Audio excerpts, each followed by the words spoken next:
মুছাহাৰী জনাইছোঁ। সাদেক আলী বৰা চিৰা তেখেতক আমি বিভিন্ন মহিলাই মুখত এইকাৰণে আজি চূণ দিছোঁ বা তেওঁলোকে বিভিন্ন সময়ত কয় যে সংখ্যালঘুসকল তেওঁলোকে বঞ্চিত হৈছে। আজিতো আমি যি দেখিছোঁ ইয়াতো প্ৰায় 50% সংখ্যালঘু মহিলাই আছে। আজি ধুবুৰী অঞ্চলত আমি জানো যে সেইটো সংখ্যালঘু বসতি অঞ্চল, প্ৰায় 80% সংখ্যালঘু মানুহ। প্ৰধানমন্ত্ৰী আৱাস যোজনা ঘৰ পাইছে, তাতে সৰ্বাধিক পাইছে। বৰপেটা অঞ্চলত আমি জানো যে প্ৰায় 70% সংখ্যালঘু অধ্যুষিত অঞ্চল। দ্বিতীয় সৰ্বাধিক যদি ঘৰ পাইছে তেতিয়া পাইছে ক'ত পাইছে? বৰপেটা জিলাত পাইছে। আমি যদি ইচ্ছা কৰিলোহেঁতেন আমি অকল কম্পিউটাৰত গৈ পেলাই খালি ডিলেট ক্লিকটো মাৰিব লাগে, 1 ছেকেণ্ডৰ কাম, যে ধুবুৰীৰ এইখিনি গোটেই ডিলেট কৰি দিওঁ। কিন্তু আমি সেইটো নকৰোঁ। কিয় নকৰোঁ? যে আমাৰ জাতি হৈছে 4টা জাতি। প্ৰধানমন্ত্ৰীৰ কাৰণে জাতি 4টা, মুখ্যমন্ত্ৰীৰ কাৰণে জাতি 4টা, ধৰ্মও 4টা। মোৰ কাৰণে জাতি 4টা, ধৰ্ম 4টা, উপাসনা বেলেগ বেলেগ। উপাসনা কোনোবাই মছজিদত নামাজ কৰিব, কোনোবাই নাম কীৰ্তন কৰিব, কোনোবাই পূজা কৰিব, কোনোবাই বলি বিধান কৰিব, সেইটো বেলেগ বস্তু। কিন্তু আমাৰ কাৰণে জাতি বা ধৰ্ম হৈছে আমাৰ 4টা। এটা হৈছে কি? যে মহিলা জাতি, দ্বিতীয়টো হৈছে কি? যুৱক জাতি, তৃতীয়টো হৈছে কি? আমাৰ কৃষক জাতি, চতুৰ্থটো হৈছে কি? দৰিদ্ৰ জাতি। এই দৰিদ্ৰ জাতিখিনিক বা দুখীয়া জাতিখিনিক আমি যেতিয়ালৈ আপলিফ্ট কৰিব নোৱাৰিম তেতিয়ালৈ আমি অসমখন আমি আগুৱাব নোৱাৰিম। তেওঁ ধৰ্মীয় সংখ্যালঘুৱে হওক বা খ্ৰীষ্টানেই হওক বা বড়োৱে হওক বা ৰাভাই হওক বা কলিতাই হওক বা নাথযোগী হওক বা ব্ৰাহ্মণেই হওক বা হীৰা হৰণীয়াই হওক বা যি কমিউনিটি নহওক কিয়, দুখীয়া তেওঁলোকৰ ক্ষেত্ৰত কোনো কমিউনিটি নাথাকে। গতিকে আমি আজি যে আমাৰ যে 50% যি আমাৰ ইয়াতে উপস্থিত আছিল ধৰ্মীয় সংখ্যালঘু, তেওঁলোকে আজি বেনিফিট পাইছে। মই সেইকাৰণে যিসকলে আমাক সমালোচনা কৰে তেওঁলোকৰ মুখত আজি চূণ দিছোঁ আজি। আৰু তেওঁলোকে সভাখন চালে গম পালেহেঁতেন। বা ধুবুৰীত মই যাম কালি, ধুবুৰীতো গম পাব। আজিও ধুবুৰীত এতিয়া এই সভা চলি আছে অতুল বৰা ডাঙৰীয়াই। গতিকে সেইকাৰণে মানুহক বিভ্ৰান্ত কৰিব নাপায়। কোনে ক'ত ভোট দিয়ে সেইটো বেলেগ কথা, ৰাইজে বিবেক ভোট দিব। কিন্তু এটা জাতিক বদনাম কৰি পেলাই সংখ্যালঘুসকলক বঞ্চিত কৰিছে, তেতিয়া আমিও দুখ পাওঁ, সংখ্যালঘুসকলেও দুখ পায়। কাৰণ কিয়? সংখ্যালঘুসকলে দেখি আছে প্ৰধানমন্ত্ৰীয়ে দিয়া নৰেন্দ্ৰ মোদীৰ ঘৰটো চাই পেলাই আৰু টিভিত যেতিয়া সেইসকলে সমালোচনা কৰে তেওঁলোকক মানে বেয়া পায়। গতিকে সেইকাৰণে আজি সেই বিৰোধীসকলে মই মুখত চূণ দি পেলাই কৈছোঁ যে আজি চাই যাওক তেওঁলোকে।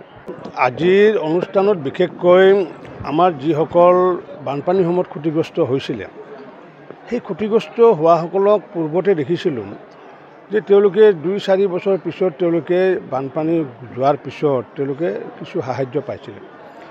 এতিয়া মাননীয় মুখ্যমন্ত্ৰী ডক্টৰ হিমন্ত বিশ্ব শৰ্মা ডাঙৰীয়াই ব্যৱস্থা কৰিছে যে বানপানীৰ পিছতে যাতে সেই ধনৰাশি দিব পৰা যায়, যাতে সেইখিনি মানুহে যাতে কাম কৰিব পৰা যায়। তাৰ কাৰণে আজি প্ৰায় 70 লক্ষ টকা ব্যয় সাপেক্ষে কাৰোবাৰ হয়তো কৃষিৰ ক্ষতি হৈছে, কাৰোবাৰ হয়তো ভেটেনাৰীৰ ক্ষতি হৈছে, গৰু ছাগলীৰ ক্ষতি হৈছে, কাৰোবাৰ ঘৰ ক্ষতি হৈছে, কাৰোবাৰ ঘৰ হয়তো সম্পূৰ্ণৰূপে ভাঙিছে, তাহাঁতক আমি 1,20,000 টকা, কাৰোবাৰ হয়তো আধা ভাঙিছে, তেওঁলোককো এনেকুৱাকৈ প্ৰায় আমি 76 লাখ টকা আমি আজি যি বানপানীৰ জৰিয়তে যি ক্ষতিগ্ৰস্তসকলক আজি আমি প্ৰদান কৰিছোঁ। আৰু ইতিমধ্যে তেওঁলোকৰ একাউণ্টত সোমাই গ'ল। 383 গৰাকী ঋণগ্ৰস্ত মহিলাক আমি পূৰ্বতে এটা কিস্তি দিয়া আছিলে, এটা পাৰ্টক দিয়া আছিলে। আজি যিসকল বাকী ৰৈ আছিলে আমি টকাসমূহ বেংকত ইতিমধ্যে প্ৰদান কৰিছোঁ আৰু তেওঁলোকক আজি নন ডিউজ আজি চাৰ্টিফিকেট আমি প্ৰদান কৰিছোঁ। ঠিক তেনেকুৱাকৈ মাননীয় প্ৰধানমন্ত্ৰী নৰেন্দ্ৰ মোদী ডাঙৰীয়াই তেখেতে ছেল্ফ হেল্প গ্ৰুপসকলক মানে উত্তৰণ কৰাৰ ক্ষেত্ৰত আজি প্ৰায় 35,000 পৰা 40,000 টকা প্ৰদান কৰিছে। যিসকলৰ সৰু সৰু উদ্যোগ আছে তেনেকুৱাকৈও আমি প্ৰায় 40টা ছেল্ফ হেল্প গ্ৰুপক আজি ৰাজসাহাৰ্য ভাৰত চৰকাৰৰ জৰিয়তে বিতৰণ কৰিছোঁ।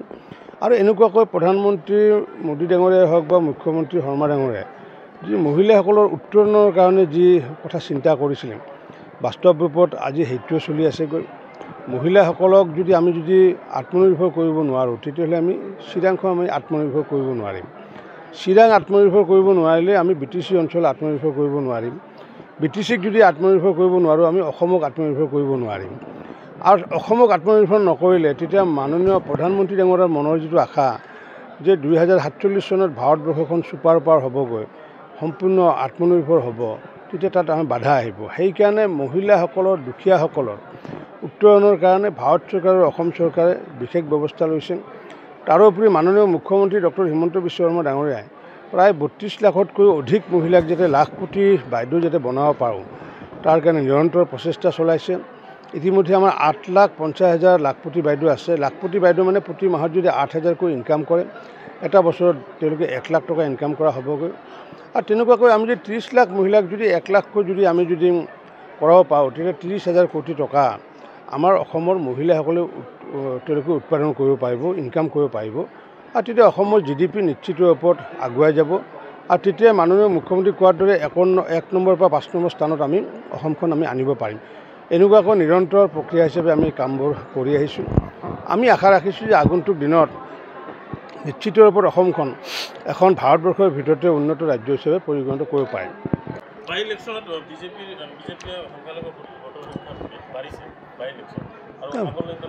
মইতো আগৰ পৰা কৈ আহিছোঁ যে আমি যিহেতু যি আমাৰ সবকে সাথ সবকে বিকাশ এই কথাষাৰ যিহেতু আমাৰ দেখি আহিছে মানুহবিলাকে, মই ভাবোঁ আগন্তুক দিনত সকলো মানুহে মোদী ডাঙৰীয়াৰ যি নীতি আদৰ্শ, সেই নীতি আদৰ্শৰ প্ৰতি সন্মান জনাই পেলাই আচলতে সকলো মানুহতে ভোট দিয়া উচিত। কিন্তু বিপথে পৰিচালিত কৰে কংগ্ৰেছ আৰু UDF দলে। তাৰে বিপৰীতে এইবাৰ কিন্তু সামগ্ৰী অঞ্চলত বিপথে পৰিচালিত কৰিব পৰা নাই। কিছু কৰিছে, আমি যিমান আশা কৰিছোঁ মইতো তাতকৈ বেছি আশা কৰোঁ। কাৰণ কিয় সুযোগ সুবিধা আমি সমানে দিছোঁ। অন্য সম্প্ৰদায়ৰ মানুহক যি সুযোগ সুবিধা দিছোঁ, একে সম্প্ৰদায়ৰ মানুহকো আমি একে দিছোঁ। গতিকে হিন্দু সম্প্ৰদায়ৰ মানুহ যদি 70% দিয়ে, মইতো ধৰ্মীয় সংখ্যালঘু মানুহৰ পৰা 70% বিচাৰিম। কাৰণ ভাৰতৰ আজি যি সংখ্যালঘুসকলৰ পৃথিৱীত এনেকুৱা এখন দেশ নাই যে যি দেশত সংখ্যালঘু নিৰ্যাতিত হোৱা নাই। সংখ্যালঘু যদি নিৰ্যাতিত হোৱা নাই, সেইখন হৈছে ভাৰতবৰ্ষ। কাৰণ কিয় আমি ভাৰতবৰ্ষ যিহেতু আমি যি সংস্কৃতিৰ আধাৰত গঢ়িব বিচাৰিছোঁ, যে আমি সকলোৱে মহান ভাৰতীয়, তো যি জাতিয়ে নহওক কিয়, যি ধৰ্মই নহওক কিয়। গতিকে লাহে লাহে এইটো ভোটটো আৰু বাঢ়িব বুলি মই আশাবাদী। আজিৰ কাৰ্যসূচীত কিন্তু UPPLৰ এজন কাৰ্যবাহী সদস্য বা MLA সেইটো নাই, সেইটো তেওঁলোকে বেলেগ বেলেগ কাৰ্যসূচী আছে। যোৱাকালিতো যিহেতু আহিছিলে, কাৰণ কিয় 2 দিন কাৰ্যসূচী কৰিছোঁ আৰু একেদিনাইতো ধৰক সদায় এই চবতে ব্যস্ত থাকিব নোৱাৰে। আৰু যিহেতু বিশেষকৈ আজি যিহেতু আমাৰ কোকৰাঝাৰ অঞ্চলত আমাৰ BTC অঞ্চলত এখন সভা এখন আছে, তাতে আমাৰ BTC অঞ্চলৰ MLA বিলাক আৰু এক্সিকিউটিভ মেম্বাৰবিলাকৰ লগতে তাতে চিফিও উপস্থিত থাকিব, আজিও থাকিব, কালিও থাকিব। যাৰ কাৰণে তাতে স্পীকাৰো আহিব, তাত যাৰ কাৰণে আজি হয়তো ইয়াতে আহিব পৰা নাই। কিন্তু আজি আমাৰ যি BTC, আমাৰ যিহেতু আমি একে দলৰ BJP, UPPL, আমি AGP, যদিও মাৰ্কাটো বেলেগ বেলেগ, ভোটৰ ক্ষেত্ৰত আমি সকলোৱে একে হৈ যাওঁ। চৰকাৰী সভাৰ ক্ষেত্ৰতো আমি সকলোৱে একে হয়। আজি মই ৰিপ্ৰেজেণ্ট কৰিছোঁ on behalf of prime minister Narendra Modi, on behalf of doctor Himanta Biswa Sarma, on behalf of Pramod Bodo.